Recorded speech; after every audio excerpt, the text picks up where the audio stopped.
Guys, current affairs funda में आप सभी का स्वागत है। मैं हूं आपके साथ अभिषेक शर्मा और आज के इस वीडियो सेशन में हम 11 दिसंबर तक के सभी इंपॉर्टेंट करंट अफेयर्स कवर करने वाले हैं। हमेशा की तरह आप इस वीडियो को अंत तक जरूर देखिएगा, आज भी आपको काफ़ी कुछ जानने को मिलेगा। साथ ही गाइस, इस सेशन को शुरू करने से पहले आप सभी को बताना चाहूँगा, यदि आप हमारे daily current affairs PDF, weekly PDF और मंथली पीडीएफ चाहते हैं तो इस वीडियो के डिस्क्रिप्शन में दिए गए लिंक पर क्लिक करके पा सकते हैं।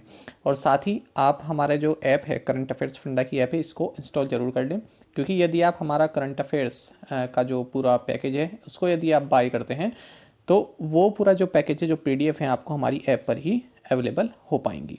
तो ये पूरा कंटेंट आप देख सकते हैं जो हम आपको प्रोवाइड कराते हैं। कुछ यहाँ पर आपके लिए फ्री करंट अफेयर्स क्वेश्चंस भी हैं और पेड मटेरियल भी आपको मिल जाएगा। तो इस वीडियो के डिस्क्रिप्शन में या फिर फर्स्ट कमेंट में जो दिया हुआ लिंक है उस पर क्लिक जरूर करके आप एक बार चेक कर सकते हैं। कोई भी यदि आपको डाउट हो तो मैं आपको आईडी बता देता हूँ, currentaffairsfunda@gmail.com। यहाँ पर भी आप अपना डाउट बता सकते हैं या फिर कमेंट बॉक्स में अपना डाउट लिख सकते हैं। यदि आपको कोई दिक्कत आ रही है तो आप हमें ज़रूर बताएं। तो चलिए फिर करते हैं शुरुआत इस वीडियो सेशन की।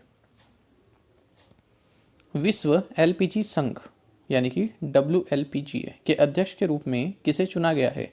ऑप्शंस आपके सामने हैं और सही आंसर होगा ऑप्शन डी।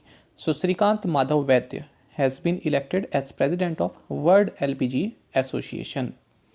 जानेंगे इनके बारे में। तो श्रीकांत माधव वैद्य कौन है? ये इंडियन ऑयल के चेयरमैन हैं और इनको वर्ल्ड LPG एसोसिएशन का प्रेसिडेंट या फिर हेड बनाया गया है और इस पोजीशन पर आने वाले ये दूसरे भारतीय हैं। इनसे पहले सार्थक बेहुरिया भी इस पोजीशन पर आ चुके हैं। आपको बता दें, जो ये वर्ल्ड LPG एसोसिएशन है इसका हेडक्वार्टर्स पेरिस, फ्रांस में है। आगे बढ़ते हैं। Nehru the debates that defined India नामक पुस्तक के लेखक कौन है? ऑप्शंस आपके सामने हैं और सही आंसर होगा option D. So Tripurdaman Singh and Adil Hussain are the author of the book titled Nehru the debates that defined India. तो देखिए, काफ़ी इंपॉर्टेंट बुक रहेगी आपके आने वाले एग्जाम्स के लिए। तो राइटर्स के नाम आप याद रखेंगे, त्रिपुरदमन सिंह और अदिल हुसैन। तो इसमें नेहरू के बारे में बताया गया है, जब ये कांग्रेस प्रेसिडेंट बने थे 1929 से, और उनकी डेथ 1964 तक के बारे में इनकी जर्नी बताई गई है। अच्छा, यहाँ पर आप देख सकते हैं, नेहरू रिमेंड अ टावरिंग फिगर। टावरिंग फिगर का मतलब क्या हो गया? काफ़ी ऊंची शख्सियत। टावरिंग है ना, टावर क्या होता है? ऊंचा होता है। तो इस तरह से इंग्लिश में वर्ड्स का यूज़ किया जाता है। टावरिंग फिगर, काफ़ी ऊंची शख्सियत है इंडियन पॉलिटिक्स में। अभी भी देखिए आप, पॉलिटिक्स में इनका जिक्र होता ही रहता है। A man who left N indelible stamp on the history of south Asia. Indelible का मतलब क्या हो गया? ये कई बार आपके एग्जाम में पूछा जाता है, सिनोनिम्स में पूछ लिया जाता है, या फिर जो फिलर्स आते हैं जिसमें आपको फिल इन द ब्लैंक्स भरने होते हैं, वो उसमें पूछ लिया जाता है। इनडेलिबल यानी कि जिसे आप मिटा नहीं सकते। तो इस तरह की छाप इन्होंने साउथ एशिया की हिस्ट्री में छोड़ी है जिसको आप मिटा नहीं सकते। इनडेलिबल का मतलब है जिसे मिटाया नहीं जा सकता। तो दोनों ही शब्द आप याद रखें, खासकर कि इनडेलिबल। ये तो आपके इंग्लिश जैसे अगर आप बोलना चाहते हैं, वहाँ पर आप किसी को डिफाइन करना चाहते हैं तब यूज़ होता है। ये ज़्यादा आपके एग्जाम के लिए नहीं है इतना इंपॉर्टेंट, लेकिन ये इनडेलिबल, ये बहुत इंपॉर्टेंट है। इस शब्द को आप जरूर सीखें। आगे बढ़ेंगे। मानवाधिकार दिवस किस दिन मनाया जाता है? ऑप्शंस आपके सामने हैं और सही आंसर होगा option D. So human rights day is observed every year on 10th of December. और क्यों मनाया जाता है 10th ऑफ दिसंबर? क्योंकि 10th ऑफ दिसंबर 1948 को universal declaration of human rights, इसको अडॉप्ट किया गया था यूनाइटेड नेशंस जनरल असेंबली के द्वारा। ये भी एग्जाम में पूछा जाता है कि किस साल universal declaration of human rights को अडॉप्ट किया गया था। आपको जानना चाहिए, 2021 में इसका थीम है equality, reducing inequalities, advancing human rights. जब बात हो रही है ह्यूमन राइट्स की तो आपको जानना चाहिए, United Nations human rights council की प्रेसिडेंट है नजात समीम फिजी की हैं। ये 2021 के लिए प्रेसिडेंट हैं और 2022 के भी नामित हो चुके हैं, उसके लिए हम MCQ में देखेंगे उन्हें। हेडक्वार्टर्स है इसका जेनेवा, स्विट्जरलैंड में। ठीक है। फिजी की कैपिटल क्या है? सुआ। फिजी की कैपिटल भी पूछी जाती है, याद रखेंगे। साथ ही अगर हम नेशनल ह्यूमन राइट्स कमीशन की बात करें, यानी कि भारत की हम बात करें, तो चेयरपर्सन है अरुण कुमार मिश्रा, हेडक्वार्टर्स न्यू दिल्ली में है। 56वां और 57वां ज्ञानपीठ पुरस्कार क्रमशः किसे मिला है? तो कई सारे ऑथर्स आपके सामने हैं। सही आंसर इसमें रहेगा ऑप्शन डी। सो नीलमणि फुकन JR या फिर junior won 56th and Damodar Mauzo won 57th Jnanpith award respectively.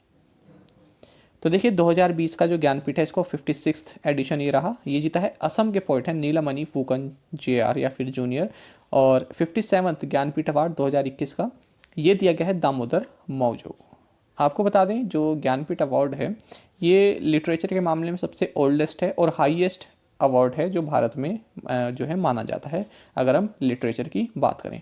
साल 1961 में इसको स्थापित किया गया था और लिटरेचर में आउटस्टैंडिंग कंट्रीब्यूशन के लिए दिया जाता है। तो ये केवल इंडियन राइटर्स को दिया जाता है जिन्होंने 8th शेड्यूल में जो इंडियन लैंग्वेजेस हैं उनमें या फिर इंग्लिश लैंग्वेज में कुछ लिखा हुआ हो। और आपको बता दें पोस्ट्यूमस दिया जाता है यानी कि मरणोपरांत अवार्ड नहीं दिया जाता है। भारतीय सेना ने IGLA-1M मिसाइलों के नवीनीकरण के लिए किस कंपनी के साथ 471.41 करोड़ रुपए का अनुबंध किया है? ऑप्शंस आपके सामने है, सही आंसर होगा option A. So Indian army has inked a contract worth rupees 471.41 crore with Bharat dynamics limited for refurbishment of IGLA-1M missiles. ठीक है, तो यहाँ पर भारत डायनामिक्स लिमिटेड ने इंडियन आर्मी के साथ एक पैक्ट साइन किया है IGLA-1M मिसाइल्स के लिए। बाकी आपको जानना चाहिए जो भारत डायनामिक्स लिमिटेड है इसके CMD यानी कि chairman and managing director Siddharth Mishra है। हेडक्वार्टर्स हैदराबाद तेलंगाना में है। राष्ट्रपति रामनाथ कोविंद ने 22वें मिसाइल वेसल स्क्वाड्रन को राष्ट्रपति मानक प्रदान किया है। इस स्क्वाड्रन को और किस रूप में जाना जाता है? ऑप्शंस पढ़ेंगे, killer squadron, silent squadron, Vidyut squadron या फिर भारत स्क्वाड्रन। सही आंसर होगा option A. President Ramnath Kovind presented the president's standard to the 22nd missile vessel squadron. The squadron is also known as the killer squadron of Indian navy. अच्छा, याद रखेंगे यहाँ पर the क्यों लगाया है या द जो भी आप बोलना चाहिए ये क्यों लगाया है? क्योंकि इस द स्क्वाड्रन यहाँ पर अ स्क्वाड्रन क्यों लगा? ये जो द है ना ये डिफाइन कर रहा है कि पहले किसी स्क्वाड्रन की बात हो चुकी है। ठीक है, 22nd मिसाइल वेसल स्क्वाड्रन इसकी बात हो चुकी है, इसलिए यहाँ पर पूरा ना लिख के द लगा दिया है, यानी कि जो पहले वाली स्क्वाड्रन है ना उसकी बात करें इसलिए द लगता है। काफ़ी इंपॉर्टेंट है ये आर्टिकल्स के रूल AN द के। ठीक है, द स्क्वाड्रन। अब अगर मैं यहाँ पर पूरा लिखता कि 27 missile vessel squadron is also known as तो काफ़ी लंबा हो जाता, तो उसको शॉर्ट करने के लिए द यूज़ कर देते हैं। द का मतलब क्या है? वो स्क्वाड्रन जिसकी पहले चर्चा की गई है। चलिए खैर ये तो इंग्लिश की बात हो गई। तो देखिए प्रेसिडेंट रामनाथ कोविंद ने यहाँ पर प्रेसिडेंट स्टैंडर्ड ये एक तरह का सम्मान है, एक ऑनर है, ये दिया है 22nd मिसाइल वेसल स्क्वाड्रन को, जिसे किलर स्क्वाड्रन भी बोला जाता है इंडियन नेवी का। ये मुंबई में दिया गया है। आपको बता दें जो निशान अधिकारी है लेफ्टिनेंट युद्धि सुहा, इन्होंने प्रेसिडेंट से ये स्टैंडर्ड प्राप्त किया है। तो किसी भी मिलिट्री यूनिट को जो हाईएस्ट ऑनर दिया जाता है सुप्रीम कमांडर द्वारा, यानी कि जो राष्ट्रपति होते हैं तीनों सेनाओं के सुप्रीम कमांडर, उनके द्वारा ये प्रेसिडेंट स्टैंडर्ड दिया जाता है। आपको बता दें साल 1951 27 मई को डॉक्टर राजेंद्र प्रसाद जो कि था प्रेसिडेंट थे, इन्होंने इंडियन नेवी को प्रेसिडेंट्स कलर दिया था। तो एक सम्मान होते हैं सब। बैंक इंश्योरेंस के लिए किस बैंक ने star Health and Allied insurance company limited के साथ भागीदारी की है या साझेदारी की है? सही आंसर होगा option C. So Federal Bank has partnered with Star Health and Allied Insurance Corporation Limited for bank insurance. ठीक है, तो इसमें तो केवल इतना ही जानना था। बाकी आप जान लीजिए कि फेडरल बैंक का हेडक्वार्टर्स एलुआ कोच्चि केरल में है। MD and CEO Shyam Srinivasan है। टैगलाइन है यूर परफेक्ट बैंकिंग पार्टनर। बाकी हाल ही में हमने पढ़ा था किसी तरह का bank insurance partnership federal bank और आदित्य बिरला हेल्थ इंश्योरेंस ने भी साइन किया है। बैंक इंश्योरेंस में आपको कई बार बता चुका हूँ कि क्या होता है। आगे बढ़ेंगे। भारतीय जीवन बीमा निगम यानी कि LIC को किस बैंक में अपनी हिस्सेदारी 9.99% तक बढ़ाने के लिए रिजर्व बैंक ऑफ इंडिया से मंजूरी मिल गई है? ऑप्शंस आपके सामने हैं, सही आंसर होगा option C. So Life Insurance Corporation of India has received approval from the RBI to increase its stake in IndusInd bank to up to 9.99%। तो 9.99% स्टेक अब अपने ये रेस कर सकता है LIC इंडसइंड बैंक में। अभी फिलहाल यहाँ पर 4.95% स्टेक ही है और ये वन ईयर के लिए वैलिड रहने वाला है, यानी कि 8 दिसंबर 2022 तक के लिए ये वैलिड रहेगा। आपको बताते हैं इससे पहले भी LIC चर्चा में था इसी तरह की न्यूज़ के लिए, क्योंकि कोटक महिंद्रा बैंक में 9.99% इसको अपने स्टेक करने के लिए RBI से मंजूरी मिली थी। तो यहाँ भी कोटक महिंद्रा बैंक है 9.99% है और यहाँ भी इंडसइंड बैंक है और 9.99% है। और किसे मंजूरी मिली है? LIC को, इन दोनों ही बैंक में। बाकी आपको ये जानना चाहिए इंडसइंड बैंक के बारे में। MD and CEO Sumant Kathpalia है। हेडक्वार्टर्स पुणे में है। टैगलाइन है वी केयर दिल से, we make you feel richer. निम्नलिखित में से कौन सी उन 3 भारतीय कंपनियों में से नहीं है, याद रखिएगा नहीं है पूछा है, नहीं है जिनका उल्लेख सिप्री टॉप 100 हथियार उत्पादक और सैन्य सेवा कंपनियों 2020 इस रिपोर्ट में किया गया है। ऑप्शंस आपके सामने है, सही आंसर होगा option A. So Bharat dynamics limited is not among those 3 Indian companies mentioned in the SIPRI top 100 arms producing and military services companies 2020 report. जानेंगे इसके बारे में। देखिए, एक रिपोर्ट है जिसका नाम है SIPRI top 100 arms producing and military services companies 2020 report. इस तरह की एक रिपोर्ट है। तो इसमें बताया गया है कि जो टॉप 100 हैं पूरे विश्व में 2020 में जो टॉप 100 कंपनीज रही हैं जिन्होंने आर्म्स सेल किया है सबसे ज़्यादा, उनमें तीन कंपनियां भारत की भी हैं। कौन कौन सी है? Hindustan aeronautics limited HAL, ordnance factory board और भारत इलेक्ट्रॉनिक्स लिमिटेड BEL। तो 42 पर आपका HAL है, 66वें नंबर पर आपका BEL है। तो जो आर्म्स सेल है HAL की ये 1.5% जो है बढ़ी है 2020 में, और जो BEL है ये 4% तक बढ़ी है। साथ ही इंडियन ऑर्डिनेंस फैक्ट्री इसकी रैंक 60th है और इसकी जो है 0.2% सेल बढ़ी है। आ गया आपको समझ में? और अगर हम तीनों की कंबाइंड बात करें तो तीनों की कंबाइंड जो सेल है वो 1.7% बढ़ी है। साल 2020 की बात की जा रही है। आपको जानना चाहिए ओवरऑल, यदि हम जो पूरी टॉप 100 आर्म प्रोड्यूसिंग और ये कंपनीज हैं जो सेल करती हैं इसको, इनका 531 बिलियन US डॉलर की जो है इन्होंने ओवरऑल यहाँ पर सेल किया है। जो आर्म्स इक्विपमेंट होते हैं उनको सेल किया है। 1.3% इनका बढ़ा है अगर हम 2019 से कंपेयर करें। और US हमेशा की तरह इस तरह के मामलों में आगे है। सबसे ज़्यादा 54% कंपनीज जो हैं इसमें US की ही है। सबसे ज़्यादा सेल जो है 54% US ने ही किया है अगर हम टॉप 100 की बात करें। दूसरे पर है चाइना जिसका केवल 13% कॉन्ट्रीब्यूशन है। विश्व मुक्केबाजी परिषद का भारत वेल्टरवेट खिताब किसने जीता है? ऑप्शंस आपके सामने है, सही आंसर होगा ऑप्शन ए। सो सवारी जे won the world boxing council's India welterweight title. तो देखिए ये इनॉग्रल एडिशन रहा है, ठीक है। इनॉग्रल यानी कि पहली बार ये एडिशन हुआ है वर्ल्ड बॉक्सिंग काउंसिल का इंडिया वेल्टरवेट टाइटल। तो इसको चेन्नई के सवारी जे ने जीता है। कहाँ पर हुआ ये हैदराबाद में हुआ। इन्होंने चंडीगढ़ के आकाशदीप सिंह को हराया है। साथ ही आपको जानना चाहिए कार्तिक सतीश, इन्होंने WBC Asia silver light weight title जीता है। भारत भर में MSMEs की लिस्टिंग को प्रोत्साहित करने के लिए BSE ने निम्नलिखित में से किसके साथ एक समझौता ज्ञापन पर हस्ताक्षर किए? सही आंसर रहेगा option D. So BSE signed a MOU with HPF direct to encourage listing of MSMEs across India. ठीक है, तो MSMEs को लिस्टिंग करने के लिए, यहाँ पर इनक्रेज करने के लिए BSE ने HPF डायरेक्ट लिमिटेड के साथ MOU साइन किया है। आपको जानना चाहिए HPF डायरेक्ट लिमिटेड के CEO सचिन सेरोन है। और BSE के बारे में आप जानते हैं कि मुंबई में है, चेयरमैन विक्रमजीत सेन है, MD and CEO Ashish Kumar Chauhan है। किस कंपनी ने भारत में साइबर सुरक्षा कौशल कार्यक्रम शुरू किया जिसका उद्देश्य 2022 तक 1 लाख से अधिक लोगों को प्रशिक्षित करना है? ऑप्शन है आपके पास TCS, विप्रो, अमेजॉन या फिर माइक्रोसॉफ्ट। सही आंसर रहेगा option D. So Microsoft launched cyber security skilling programme in India that aims to train over 1 lakh people by 2022। इस तरह क्वेश्चन पूछे जाते हैं आपके बैंक के एग्जाम में, ठीक है। तो माइक्रोसॉफ्ट ने यहाँ पर जो है 1 लाख लोगों को स्किल प्रोवाइड कर, साइबर सिक्योरिटी से संबंधित स्किल प्रोवाइड कराएगा 2022 तक, ठीक है। तो इसलिए इसने एक प्रोग्राम यहाँ पर भारत में लॉन्च किया है। बाकी आप जानते हैं माइक्रोसॉफ्ट के चेयरमैन CEO सत्या नडेला हैं। Headquarters Washington DC United states में है और इसके फाउंडर रहे Bill Gates and Paul Allen. साथ ही माइक्रोसॉफ्ट के बारे में हमने पढ़ा था कि माइक्रोसॉफ्ट और ओयो ने भी एक स्ट्रेटेजिक अलायंस यहाँ पर लॉन्च किया है जो ट्रैवल इंडस्ट्री है उसको डिजिटली ट्रांसफॉर्म करने के लिए। मेटा ने किस भारतीय शहर में पहला स्टैंड अलोन एशिया कार्यालय खोला है? सही आंसर होगा option C. So Meta has open the first stand alone Asia office in Gurugram Haryana. ठीक है, तो मेटा यानी कि जिसको जो आपने पता ही होगा कि फेसबुक में अपनी कंपनी का नाम मेटा कर लिया है। तो मेटा ने अपना first stand alone Asia office खोला है। कहाँ पर? साइबर हब गुरुग्राम हरियाणा में।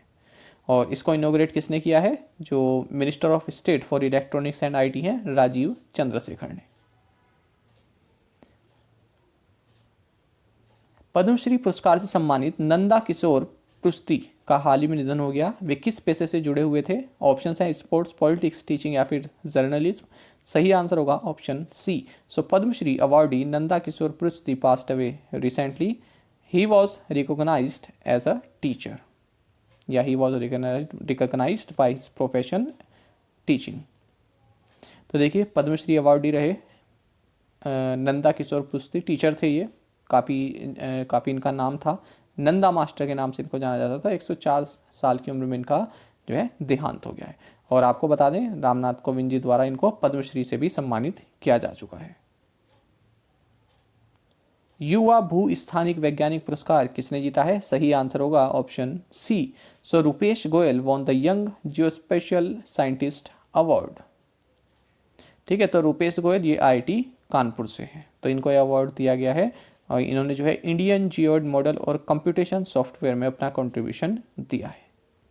बाकी आपको जानना चाहिए ये जो पुरस्कार दिया जाता है ये रचपुड़ी कामाक्षी इनकी मेमोरी में ये पुरस्कार दिया जाता है। 35 साल से कम के जो साइंटिस्ट होते हैं उनको दिया जाता है, 2011 से दिया जा रहा है।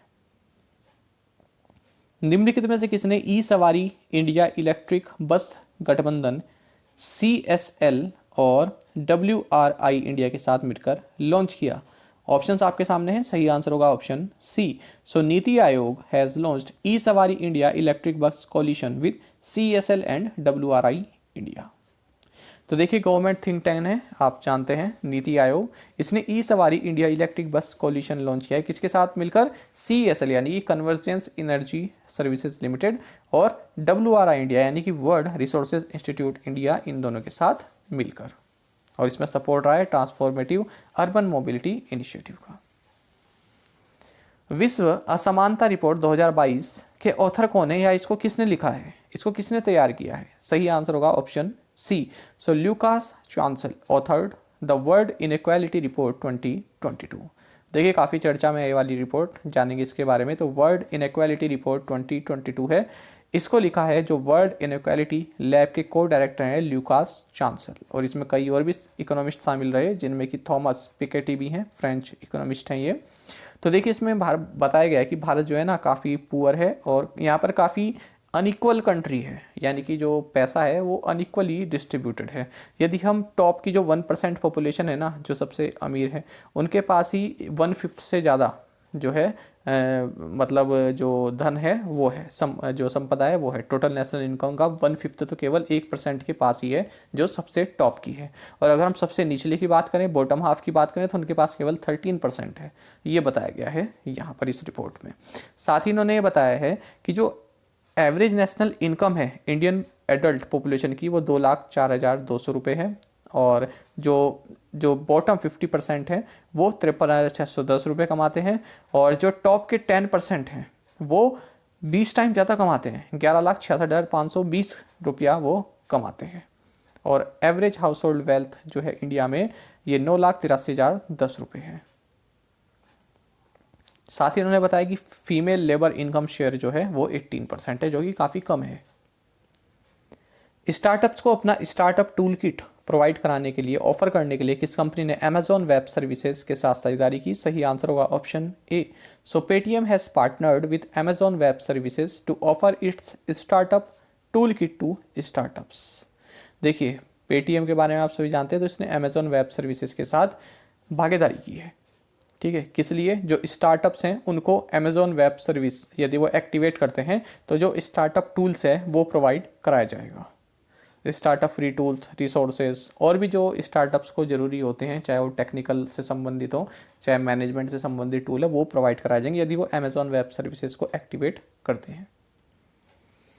नवीनतम स्वास्थ्य और परिवार सर्वेक्षण के अनुसार भारत की कुल प्रजनन दर क्या है? सही आंसर है option A. So 2.0 is India's total fertility rate as per the latest health and family survey.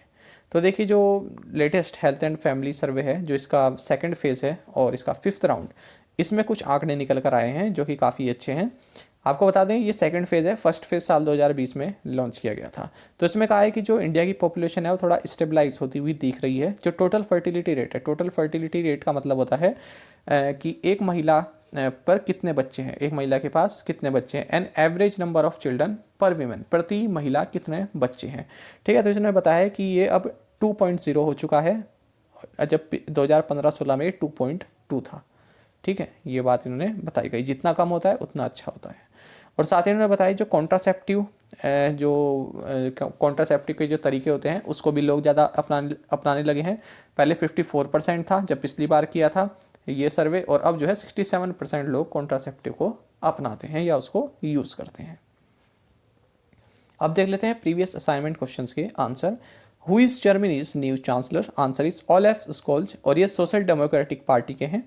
General Bipin Rawat was the first chief of defence staff of India, और साथ ही आपको जानना चाहिए 27th chief of army staff थे। मैं इसकी बात कर रहा था, मैंने आपको यहाँ पर 26th बताया था। ठीक है, तो वो मेरी ओर से जल्दबाजी रही, मैंने विकीपीडिया पर देखा। ठीक है, तो विकीपीडिया पर भी कई बार जो है चीज़ें गलत रहती हैं, आंकड़े गलत रहते हैं। फिर मैंने जो कुछ हमारे न्यूज़पेपर हैं और कुछ ऑफिशियल वेबसाइट से ही पता किया, तो वहाँ पर 27th लिखा था। ठीक है, तो 27th है, इसके लिए मैं क्षमा चाहूँगा आपसे। 27th chief of army staff रहे। द हिंदू हो गया, और भी जो अच्छे अच्छे न्यूज़पेपर हैं यहाँ पर 27th ही मेंशन किया गया है। Name the governor and chief minister of Uttarakhand, तो गवर्नर है गुरमीत सिंह और चीफ मिनिस्टर है Pushkar Singh Dhami. Sampann project is being implemented by which ministry? Answer is ministry of communication. Vinod Dua passed away on December 4, by which profession he was recognised? Answer is journalism. और आप में से कई aspirants ने बिल्कुल सही आंसर दिया है, इसी तरह से आप पार्टिसिपेट करते रहें। चलिए देखते हैं आज के असाइनमेंट क्वेश्चंस, और यदि आपको हमारा कंटेंट अच्छा लगता है तो वीडियो को लाइक और शेयर भी कर सकते हैं। Name the governor and chief minister of Himachal Pradesh. Sees a change maker programme is launched by which commission? Indian origin Parag Agrawal took over as the CEO of Twitter. What designation before taking over as the CEO? इसका मतलब समझे, जो पराग अग्रवाल हैं इन्होंने ये Twitter के CEO बनाए गए हैं। CEO बनने से पहले ये ट्विटर में किस पोजीशन पर थे ये आपको बताना है। Which Indian American mathematician recently won the Cyprian Foyas Prize awarded by the American Mathematical Society? और लास्ट क्वेश्चन रहेगा हमारा, former chief minister of unified Andhra Pradesh K Rosaiah passed away. He also served as the governor for a full term of which state? तो आंध्र प्रदेश जो unified था, undivided Andhra Pradesh के chief minister रहे थे के रोसैया, इनका हाल ही में निधन हो गया है। ये किस स्टेट के गवर्नर के रूप में भी कार्य कर चुके हैं ये आपको बताना है। तो 5 क्वेश्चन के आंसर आप हमें कमेंट बॉक्स में जरूर दीजिएगा। यदि आपको एक क्वेश्चन का आंसर भी आता है तो वो भी आप हमें जरूर से बताया कीजिए। साथ ही फ्रेंड्स आप हमारे तरफ एक थोड़ा सा कॉन्ट्रीब्यूशन कर सकते हैं, हमारी वीडियो को शेयर जरूर किया कीजिए। देखिए काफ़ी मेहनत लगती है, ठीक है, और यदि आप इसको शेयर नहीं करते हैं तो आप ही तो लोग हो, आप ही तो अपने साथियों में हमारी वीडियोस को पहुंचाओगे। ठीक है, बाकी जिम्मेदारी दूसरों की है, उन्हें अच्छा लगता है तो वो रोज़ दे के देखेंगे, लेकिन आप कम से कम हमारी वीडियोस को और भी एस्पिरेंट्स तक पहुंचाने में थोड़ी हेल्प कीजिए। ठीक है, इसको शेयर किया कीजिए।